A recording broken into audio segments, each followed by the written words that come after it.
There was once a boy they called Dreamer. He fell in love with a girl named Joy. In the beginning, they were inseparable. They sang, they danced, they played pretend, and imagined life together in a distant land. Over time, however, Joy began to fade, disappearing piece by piece until only her voice remained. She would call his name from a place out of sight, from the deep water or a distant horizon, but each time the calls grew fainter. So one day, Dreamer went looking for her. He trusted his heart, always believing Joy could be found. He chased her to the tops of mountains and across mighty rivers. Often Joy seemed to elude him, but he caught glimpses.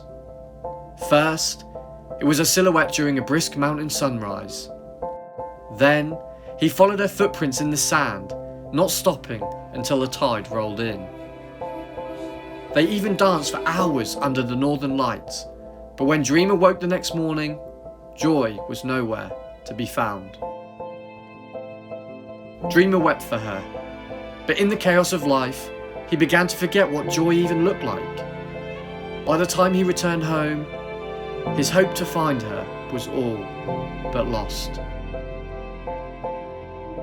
On bright mornings, when the air was cold, Dreamer remembered the way Joy felt in his arms. Even to remember her for those moments was to meet again. Lost, he wandered the familiar shores of his home, counting starfish and listening to the whales call in the distance. In the high desert, he sat beneath the stars and inhaled the universe. Now a man, he scaled the mountains he had looked upon as a child and found them to be a place of solace and reflection.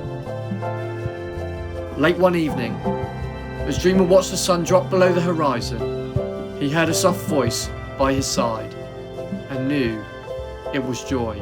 He turned, and for the first time since his childhood, they stood face to face. You were here all along?" he stammered. "Yes," Joy laughed. "You spent years chasing me, but all you ever needed to do was to be."